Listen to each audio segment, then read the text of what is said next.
Assalamualaikum warahmatullahi wabarakatuh. Perkenalkan, nama saya Putri Nurul Ula dengan NIM 13122000170. Oke, di sini saya akan menjelaskan sedikit tentang apa itu perjanjian perkawinan, di mana perjanjian itu harus dibuat. Nah, perjanjian perkawinan itu harus dilakukan atau dibuat oleh para calon mempelai suami dan istri, dan dibuat sebelum atau saat acara pernikahan berlangsung. Dalam perjanjian ini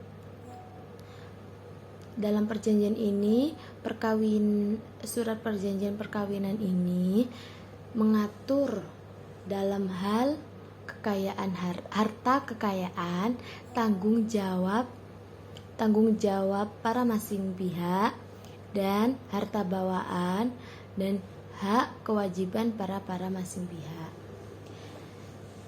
Di sini surat perjanjian ini dibuat oleh para calon suami dan istri.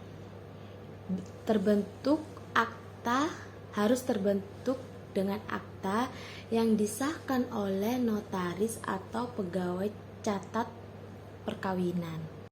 Di sini surat perjanjian perkawinan telah diatur di pasal 29 Undang-Undang Nomor 1 Tahun 1974 pasal 29 tentang perkawinan, sebagaimana telah diubah dalam Undang-Undang Nomor 16 Tahun 2019 yang mengatur tentang perjanjian perkawinan, di mana perjanjian ini dibuat sebelum atau saat berlangsungnya perkawinan, harus persetujuan dari kedua mempelai pihak dan disahkan oleh notaris. Surat perjanjian ini harus dibuat di hadapan notaris, dan yang membuat perjanjian perkawinan ini harus secara tertulis.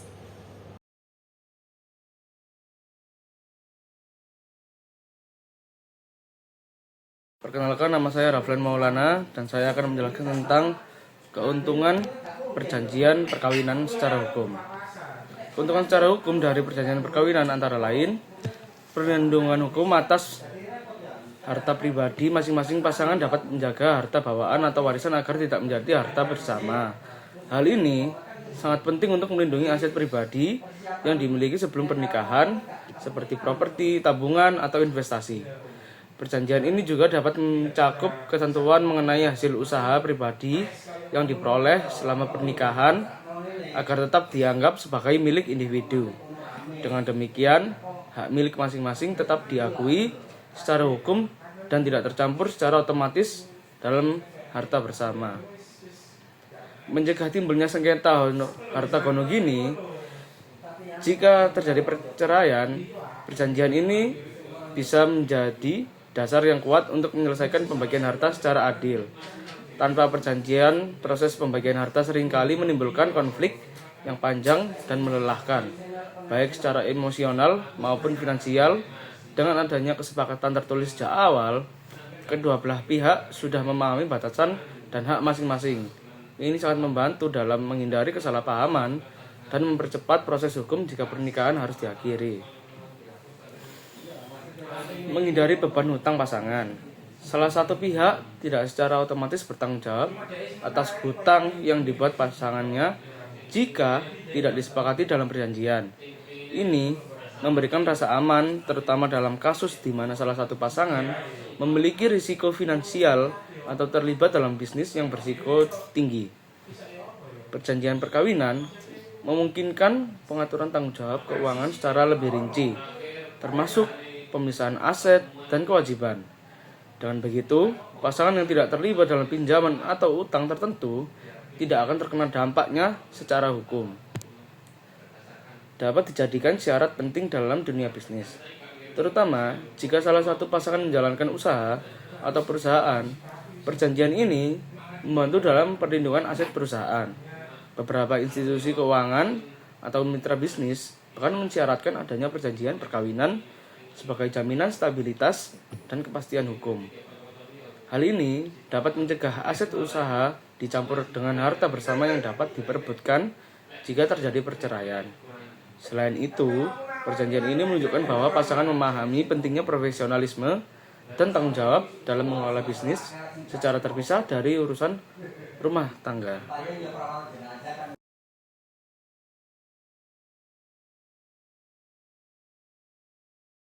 Perkenalkan, nama saya Abel Riko Ananda Kurniawan dengan NIM 13122000171 akan menjelaskan sedikit tentang cara membuat perjanjian perkawinan menurut peraturan yang berlaku saat ini.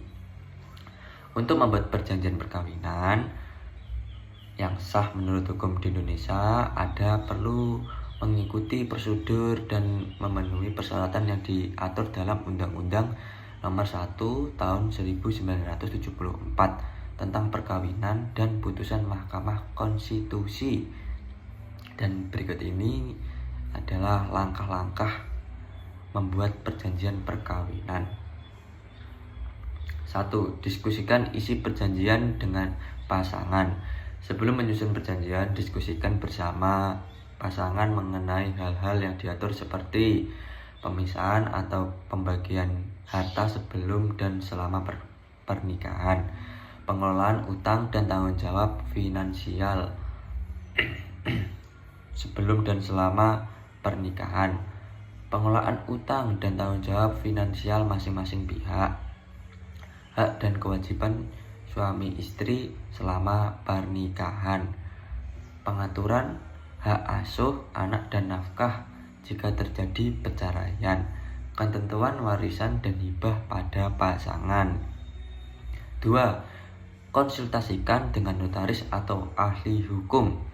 Untuk memastikan perjanjian sesuai dengan ketentuan hukum yang berlaku, konsultasikan isi dan format perjanjian kepada notaris atau ahli hukum. Notaris akan membantu menyusun dan membuat perjanjian tersebut menjadi akta bukti yang sah secara hukum. 3. Menyusun dan penandatanganan di hadapan notaris.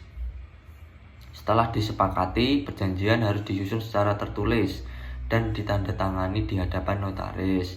Notaris akan menyusun dan membuat perjanjian tersebut menjadi akta bukti yang sah secara hukum. 4. Pendaftaran di KUA atau Dinas Kependudukan dan Catatan Sipil.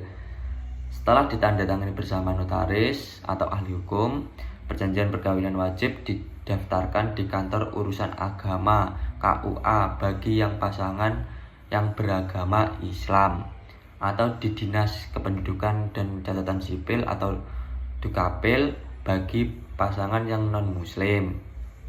Pendaftaran ini bertujuan agar perjanjian memiliki kekuatan hukum terhadap pihak ketiga dan dapat digunakan sebagai dasar hukum jika terjadi sengketa di kemudian hari. 5. Pengesahan dan legalitas. Setelah didaftarkan, pihak KUA atau Dukcapil akan memberikan surat tanda pencatatan atau catatan pinggir pada akta perkawinan. Proses ini biasanya memakan waktu sekitar 2 bulan atau dengan pada hari kerja. Persyaratan administratif. Untuk membuat perjanjian perkawinan, Anda perlu menyiapkan dokumen ini. 1. Kartu tanda penduduk KTP masing-masing calon pasangan suami istri. 2. Kartu keluarga KK dari masing-masing pihak. 3. Fotokopi akta perjanjian perkawinan yang telah ditandatangani dan dilegalisir oleh notaris serta ditunjukkan dokumen asli. 3. Kutipan akta perkawinan jika perjanjian dibuat setelah pernikahan berlangsung. 5. Bagi pasangan atau salah satunya merupakan warga negara asing WNA perlu disertakan dokumen tambahan seperti paspor dan izin tinggal yang masih berlaku. Dan ini catatan pentingnya ialah 1. Perjanjian perkawinan dapat dibuat sebelum atau selama dalam ikatan perkawinan sesuai dengan persetujuan bersama kedua belah pihak. 2. Perjanjian tersebut harus disahkan oleh notaris atau pegawai pencatat perkawinan agar memiliki kekuatan hukum terhadap pihak ketiga. 3. Pendaftaran perjanjian perkawinan di KUA atau Dukcapil tidak wajib, namun disarankan agar perjanjian dapat mengikat pihak ketiga. Dan sekian dari saya, bila ada kurang lebihnya mohon maaf sebesar-besarnya.